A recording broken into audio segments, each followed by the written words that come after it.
Apple is about to sell you a phone that folds in half, and it may cost $2,500. That phone is called the iPhone Ultra. After nearly a decade of rumors, it looks real this time. In this video, I will walk you through what we actually know, why Apple waited so long, and whether it is worth the wait. Let me start with the news that got everyone talking.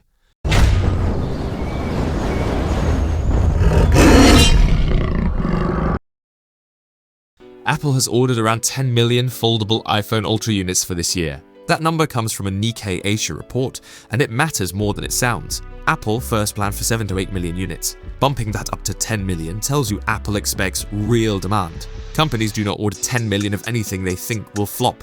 Here is the timeline you care about. The iPhone Ultra is expected to arrive this September, right next to the iPhone 18 Pro series. The announcement is pointed at September 8, 2026. Mass production reportedly began earlier this month at Foxconn, Apple's longtime assembly partner. So this is not a far-off dream. The factories are already moving. Now let me talk about the price. The iPhone Ultra is expected to start around $2,500. Go for the biggest storage models, and you could be looking at $3,000. That is not a phone. That is a used car payment. Apple is betting that a small group of people will pay anything to own the first folding iPhone. So why did Apple take so long? Every other major brand shipped a foldable years ago. The honest answer is the crease. When you full screen thousands of times, a visible line forms down the middle. Apple hated that. Apple also worried about the hinge wearing out and the glass cracking. For roughly 6 years, those two problems kept Apple on the sidelines while it watched everyone else stumble. And that is where Samsung enters the report. Samsung just launched the Galaxy Z Fold 8, a passport-style foldable that reviewers are calling nearly crease-free. One creator who tested it said the crease was barely visible, even after folding it over and over. That is a big deal. Samsung basically solved the problem Apple was stuck on. Here is the twist most people miss. Apple's foldable screen will likely come from Samsung Display. Apple even sent its own engineers over to Samsung to push the panel quality higher. So the same company Apple competes with is also the company making the part Apple needs most. In the phone world, your rival and your supplier are often the same face. Let me give you the screen sizes, because they tell you how this phone feels in your hand. The outer display is around 5.5 inches, so it works like a normal phone when it is closed. Open it up and the inner screen stretches to about 7.8 inches, close to a small tablet. That inner panel is where you will watch video, read, and split two apps side by side. The build is where Apple is trying to stand out. The iPhone Ultra is expected to use a titanium frame for strength, without the extra weight. When you unfold it, the body is set to be about 4.5 millimeters thick. This is remarkably thin for a device with a hinge inside. Apple wants this to feel premium the second you pick it up, not like a gadget held together with hope. There is one change that will surprise a lot of you. The iPhone Ultra may drop Face ID and use Touch ID built into the side button instead. A folding design leaves less room for the Face ID sensors, so Apple is going back to a fingerprint reader. Some people will miss Face ID, others have wanted Touch ID back for years, so this could land as a quiet win. It is a small detail, but it changes how you unlock the phone every single day. Now let me zoom out to the REST of the iPhone 18 family, because the Ultra does not arrive alone. The iPhone 18 Pro and Pro Max are coming the same September. Apple is reportedly building about 70 million units of each, and the full lineup targets around 220 million phones for the year. That is a staggering amount of hardware headed for store shelves. The cameras are getting a real upgrade too. The iPhone 18 Pro is expected to add a variable aperture on the main camera.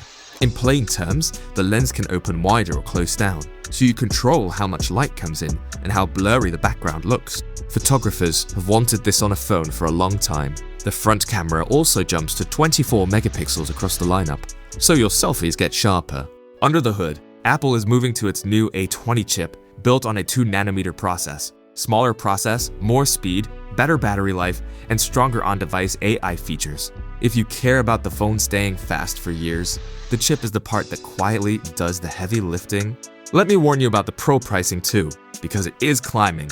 The iPhone 18 Pro is expected to start around $1,299, up from $1,099. The Pro Max could reach $1,399. Even the phones that do not fold are getting more expensive this year. Apple seems ready to test how much people will pay. There is another odd wrinkle in the schedule. The regular, cheaper iPhone 18 models are reportedly pushed back to spring of 2027. So this fall is all about the Pro phones and the folding Ultra. If you were hoping for a budget-friendly iPhone in September, you may be waiting a few extra months for it. The scale of this launch is hard to picture. Beyond the 220 million phones already planned, Apple has told suppliers to get ready for up to 85 million extra units later in the year. Apple even asked suppliers to hold back iPhone 17 parts for the iPhone 18 line. That is a company bracing for a very big season. Let me remind you why Apple is this careful. The very first Samsung Galaxy Fold, years ago, had review units break within days. Screens peeled and dust slipped under the display. Apple watched that unfold in public and decided it would rather be late than embarrassed. That memory is a big reason the iPhone Ultra took this long to reach the factory floor.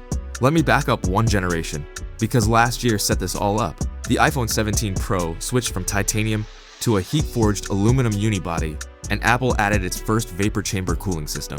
That cooling change was huge. Sustained performance in gaming and video editing improved by up to 40% in demanding tasks. In simple words, the phone stopped slowing down when it got hot. The iPhone 17 Pro cameras were no joke either. Apple put a 48-megapixel sensor on all three rear lenses, including the telephoto, which reached up to 8 times optical quality zoom. So the groundwork Apple laid last year, better cooling and stronger cameras, is exactly what a folding phone needs to survive real use. Let me paint how you would actually use this thing day to day. Closed, it slips in your pocket and acts like a normal iPhone for texts and calls. Open it at lunch and you can run maps on one half and a menu on the other. On a flight, that inner screen turns into a small movie theater. The whole point is one device that plays 2 roles.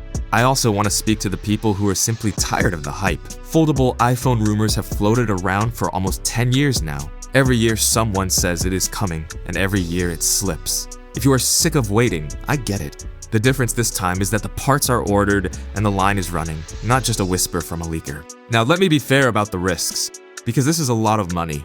Foldables still bend at one weak point, and that hinge takes abuse every single day. Dust and grit can work their way inside over time. A first-generation Apple product often has quirks that get fixed in year 2. If you are the type who keeps a phone for 4 or 5 years, buying version 1 of anything, there is also the price problem, and I keep coming back to it. $2,500 buys a very good laptop, or a strong phone plus a tablet with money to spare. Apple is asking you to pay a big premium just to be early. For some people, the wow factor is worth it. For most people, waiting for the second version will be the smarter move. So let me pull this together. The iPhone Ultra is coming this September. It folds, it leans on Samsung's screen technology, and it carries a price that most people will flinch at. The engineering finally looks ready after 6 long years of Apple saying no. Whether you buy it or just watch from the sidelines, this is the most interesting iPhone in a very long time. Quick question before you go. Would you actually pay $2,500 for a folding iPhone? Or is that just too much?